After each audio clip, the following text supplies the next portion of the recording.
Good evening, friends.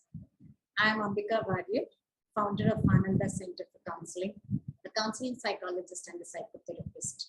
And today, I'm here to have a conversation with Dr. Chinu Agarwal, Director of Fading Minds.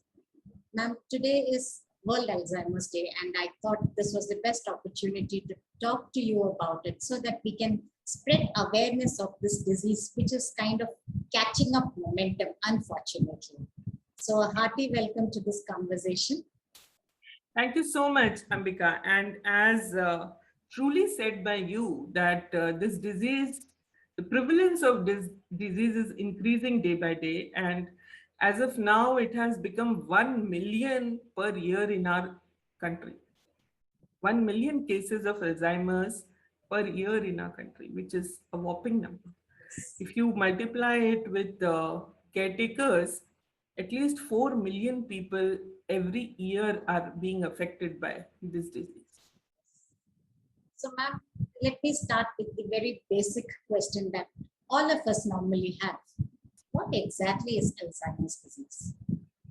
Okay, so Alzheimer's actually derives its name from the name of a scientist, Alois Alzheimer's. And this disease, if I want to talk about it technically, it is a progressive degenerative disease of the brain cells. Progressive मतलब जो चलती जाती है. So it worsens. Degenerative means it makes the cells degenerate, break up, and then eventually die. And it is a disease of the brain cells. So it affects the cells in the brain. And if we want to imagine it, अगर हम इसकी एक visual image create करना चाहें कि असल में brain में होता क्या है, how are the brain cells being affected, तो देखिए जो ब्रेन सेल्स होते हैं उनको हम न्यूरॉन्स कहते हैं, और न्यूरॉन्स की एक बॉडी होती है और एक उसकी एक्सॉन होता है जो उसका फाइबर होता है. सो लेट अस इमेजिन कि बहुत सारे जो नर्व सेल्स हैं उनकी बॉडीज का एक क्लस्टर बना हुआ है, और उनके जो फाइबर्स हैं वो दूसरे सेल बॉडीज से जाकर कम्युनिकेट कर रहे हैं. सो हमारे ब्रेन में सेल बॉडीज के क्लस्टर्स है और उनका नेटवर्क है इस तरह से. और जो एक जगह होती है सेल बॉडीज, वो एक स्पेसिफिक फंक्शन करती है. जैसे थिंकिंग का फंक्शन है, मेमोरी का फंक्शन है, परसेप्शन का फंक्शन है. अब अल्जाइमर्स में क्या होता है कि ये एक सेल का जो क्लस्टर है पहले वो अफेक्ट होता है. It starts degenerating and dying, and then ultimately the other cell bodies also start getting affected, like that. So imagine कि एक पूरी फैक्ट्री है हमारे ब्रेन में, उसके अलग अलग डिपार्टमेंट्स है जो अलग अलग स्पेशलाइज्ड फंक्शंस कर रहे हैं. तो एक जगह का फंक्शन अगर अफेक्ट होता है तो अल्टीमेटली दूसरी जगह के फंक्शंस भी अफेक्ट होने लगते हैं. So this is Alzheimer's. It is a specific clinical medical condition. Okay. So it's something that we really need to take quite seriously and not just say अच्छा याददाश्त में कमी हुई है. हाँ, लोगों के मन में ये गलतफहमी है कि it is a normal aging process. It is not. Yeah, because it this is a disorder. Okay, because this is something that I have heard quite commonly कि याददाश्त में problem है, and of course it is age related. So ma'am, this takes me to the next doubt जो मेरे मन में है. There is another problem called dementia. So what would be the difference between dementia and Alzheimer's, if there is any? Yes, so dementia is loss of memory and cognitive abilities की जो diseases है उनको collectively dementia बोला जाता है. Okay. So there are many types of dementia, causes of dementia, like vascular dementia होता है, या पार्किंसोनिज्म का डिमेंशिया होता है, या एज रिलेटेड डिमेंशिया होता है. और डिमेंशिया का सबसे बड़ा कॉज है Alzheimer's. Alzheimer's is one of the biggest causes of dementia. This is the difference between dementia and Alzheimer's. Now you would like to ask me कि age related dementia में और Alzheimer's में क्या फर्क है? Yes, exactly the same question popped up in my mind. Yeah. So see, आप गाड़ी से कहीं बाहर जाने वाले हो और आपकी गाड़ी की कीज आपको नहीं मिल रही and you forget कि आपने कहाँ रखी थी. This is a normal loss of memory which increases with age. Age के साथ हमको अरे मैंने ये चीज रखी तो थी, कहाँ रखी थी याद नहीं आ रहा है. This kind of an expression you hear commonly. Alzheimer's में क्या होगा? You start forgetting कि कार का हम करते क्या है, कार कीज का पर्पस क्या है. You know, that level of memory loss is Alzheimer's. So it's not just forgetfulness, because in forgetfulness it kind of comes back after a little while if we try. But यहाँ पे it kind of becomes blank कि मैं करूँ क्या इससे. And that's why Alzheimer's is not only loss of memory, it is loss of memory plus loss of cognitive abilities and behavioral changes because of that. So three things are there: memory, ability of thinking is lost, and behavioral changes also occur at the same time. So ma'am, is that the reason why we see somebody who was so prim and proper and clean and hygienic suddenly not being able to or not understanding the importance of cleanliness? Yes, and it is very common for Alzheimer's patients to stop bathing. Right. Because they now you know they don't understand the importance of bathing. अब उनको समझ ही नहीं आ रहा है कि and they might even forget the process of bathing. Right. Because this was something that I have seen or experienced or kind of come to a conclusion or observed. I don't know which word would be the right one. उनको instructions भी दो, it has to be those single instructions. Yes. दो तीन चीजें इकट्ठे बोलो, they would forget everything or they would just do one. And that may cause even more confusion. Yes.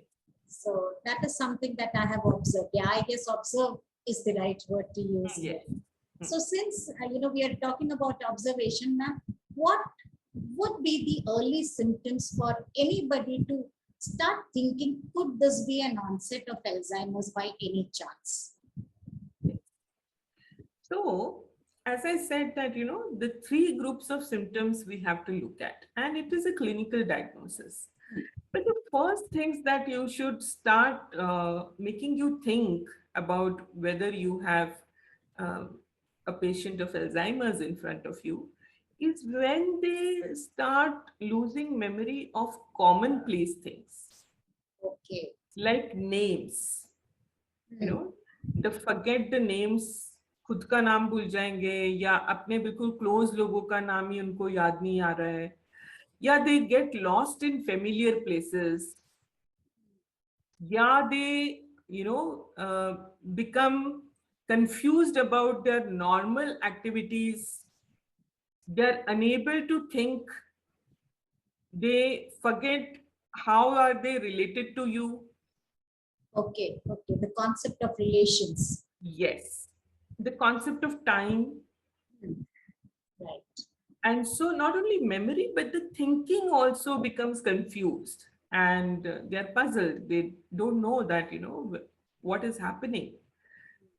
And also the behavior becomes very irritated. And there is anger, there is aggressiveness, and because they are cognitively unable to think, so they really don't know what to do with it.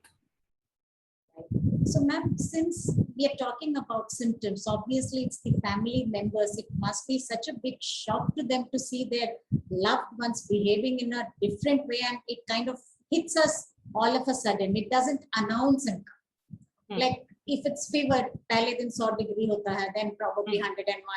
It gradually increases. Yahan pe suddenly when they're getting aggressive or they forget, like you said, the kind of relationship they share with the family members or the concept of time. So how can family members start, coping to help this person who has dementia?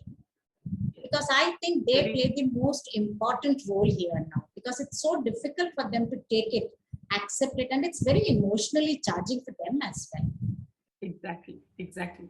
So imagine a person who has seen a parent, because it is senile dementia. It is so the prevalence of Alzheimer's is very rare before the age of 40, rare from 40 to 60, and very common after the age of 60. Okay. So, you suddenly see a functional parent who was kind of an ideal for you, a role model for you, who has been a pillar of support for you, uh, disintegrating in front of you. And you really don't know what to do about it. So, the first thing is you have to start treatment early. And for that, whenever you feel that this can be Alzheimer's, take an immediate action. And there are three people who would help. One is the neurologist, second is the psychiatrist, and third is the psychologist. And there are protocols of clinical evaluation to come to a diagnosis of dementia. Sometimes MRI and CT scan is also advised, and some blood tests also are advised, and some, serological diagnostic evaluations are done. And once the diagnosis is reached, then medications and other treatment protocols are put into place. Now, as far as the caregivers are concerned, they will have to now, first thing is accept that this is a mental disorder, and like there are other disorders जो old age में हमको अपने parents में देखने पड़ सकते हैं, accept करने पड़ सकते हैं, उसी तरह से this is much more difficult but has to be accepted. So, ma'am, एक और क्वेश्चन अब मेरे मन में आ रहा है. You said the role of neurologist, psychiatrist, and psychologist. Would you be able to elaborate a little bit on that? Because I think that could give a lot of insight to anybody who would be listening to us. Understand whom should they approach first and why. I guess the why becomes very important, so Yes. that I'm not close to the idea of meeting the right person at the right time. Yes. Neurologist is the first person that you will meet, because they are going to treat the neurological deficit that is happening to the brain cells. And they would try to control the damage and to, make it still so that it doesn't progress so fast. Though it is a progressive disease and it is unfortunately not curable. So they will do something to stall the progress of the disease. Why? Why do you meet the psychiatrist? Is because depression is very common in Alzheimer's. Depression and a sense of feeling of loneliness. And one more symptom is moodiness. So they will be elated and then they will again become depressed. So the phases of excitement and all these things. So some psychiatric diagnosis, if they are able to reach, then they will help to stabilize these moods. As far as the psychologist is concerned, psychologist's role is basically in memory training. So there are certain things which a psychologist, they are trained in treating Alzheimer's patients, and so that they can maintain some functions of the routine day, and the survival becomes easier. And I'm sure, ma'am, the psychiatrist may direct us to the right kind of psychologist in such cases. Yes. Unfortunately, in our country, many psychologists do not receive this proper training in, helping the Alzheimer's patients as such. But I guess that the more role psychologists are playing is of catering to the caregiver's anxiety and, supporting them to support the patient. I guess that's a very, very important aspect, because the more the family members are equipped, the better the patient himself or herself would be, because that Yes. probably the aggressiveness may reduce. So, Yes. ma'am, what would be the tips that you would have to give to family members? Yes. So one thing is, as I said, accept that this is a mental disorder. Second, take proper treatment for the patient. Third, you have to learn to now, schedule the day according to your patient. So an established routine goes a long way. So a time for bath, a time for breakfast, a time for lunch, a time for nap, a time for walk will help them, be in that regular structured routine. One thing is this. Then the next thing is you have to anticipate that they are going to take more time to complete tasks. So, normally if a person takes 10 to 15 minutes for a bath, they might take longer, 30 to 40 minutes. Plus, you have to see what are the specific assistance that you need to give them. And you have to help them maintain their independence as far as possible. Don't make them totally dependent on you. हर चीज करके देने की आदत अगर आप डालेंगे तो उनका आप जितना बचा हुआ रेजिलियंस है वो भी खत्म होने लगेगा. Then one more thing is the caretakers have to take care of themselves. They have to take breaks. They have to maintain their hobbies. They have to become, they have to remain socially active. Also, they have to take care of their own diet and nutrition and sleep pattern as well. So the caretakers have a double role to play. They have to take care of the patient as well as themselves. This sounds more like when a baby is born at home. Everybody Exactly. would adapt to the baby's routine. Yes, exactly. So, ma'am, now there are two parts to this question. Is there a way to prevent this? And what can we do early on in life so that, this unfortunate issue can be at least kept at bay, or we can try our best to keep it at bay? A very pertinent question, and the whole world is asking this because Alzheimer's doesn't have a cure as yet. Is there a way that we can prevent it? And lots of researches are being conducted to ascertain what are the things that help us prevent it. So there are some researchers which are coming out and which are emphasizing certain things which we can talk about. One of them is the importance of exercise. At least 150 hours of exercise in a month. Let us say 30 minutes in a day for 5 days a week. And I hope that my calculation is correct. So 30 minutes a day means, and this exercise should be an aerobic exercise where you get a lot of breath exercise, Or it can be cycling, it can be brisk walking. Second thing that research is coming out is the importance of having a healthy diet. And they're saying that include at least 5 portions of vegetable and fruits in your diet.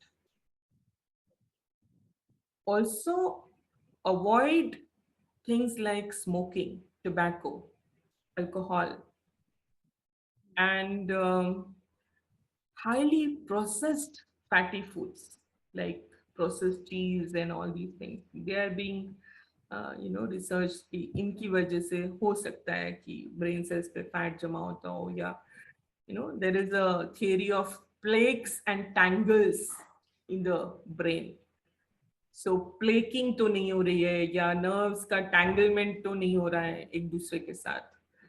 So that, and one more important thing that people can do is, besides physical exercise, mental exercise. Mental exercises like playing the sudoku, जहां पर आपको दिमाग लगाना पड़े. क्या होता है ना, see, exercise in any form our body does not like. Physical exercise के लिए हमारे मसल्स को स्ट्रेन होते तो हम उसको अवॉइड करना चाहते हैं. We want to be in comfort. Similarly दिमाग की भी एक्सरसाइज हम नहीं करना चाहते. कम दिमाग को जोर देना पड़े, ऐसा काम करो, you know. But this mental exercise will help prevent dementia in the long course. So that means we should really start these things from childhood so that it becomes a part of our daily routine or habit. We are able to- अभी हमारे यहाँ जो prevalence है वो America का 1/5 है. वहां पर अगर 5 मिलियन केसेस पर ईयर है तो हमारे यहाँ 1 मिलियन केसेस पर ईयर है. तो इसका मतलब ये है कि हम तब भी अभी पीछे हैं. हाँ, so अगर हम सही टाइम पे we start taking care of ourselves, at least we can maintain this number and slowly it would start reducing. Obviously, it's not an overnight flip over or something, but still. So yes, it is not an easy disease to handle either for the patient or for their loved ones. A lot of, like you said, a lot of acceptance is required. And I think even the family members need so much of patience. So much of patience, so much of self-care, so much of awareness, so much of education and training and support. So there are online support groups for family members or caregivers of Alzheimer's, and they should become a part of it. And, you know, programs like this, which the talk like we are doing right now, go a long way in helping them find support in and solace in someone. And you know, this, when the awareness in the society raises, then they also will feel supported in many ways. अभी तो के society में ही awareness इतनी कम है तो फिर support कहाँ से मिलेगा. तो पेशेंट और केयर गिवर्स के लिए सोसाइटी ही तो अल्टीमेटली सोर्स बनेगी ना सपोर्ट का. और इसी वजह से उनको शायद लगता होगा that they are alienated and they should not talk about the disease because पता नहीं लोग क्या सोचेंगे. We're not too sure how it would be accepted by others as well. Like, obviously, at the end of the day, the societal things would come into our minds. But I guess like. But अगर suppose करो, if someone seeks support outside and offers support, Yes. then we will be able to find networks of support systems. So let's all hope that we are all able to help each other, stand up for each other, be there for each other, irrespective of what. And I guess, like you said, it will go a long way. And let's hope that this 1 million slowly starts reducing, at least in India. So Thank you so much, Ambika. Thank you. thank you so much, ma'am, for this wonderful conversation and quite insightful. And let's hope to have more such conversations. Thanks a lot. Thank you so much. Thank you.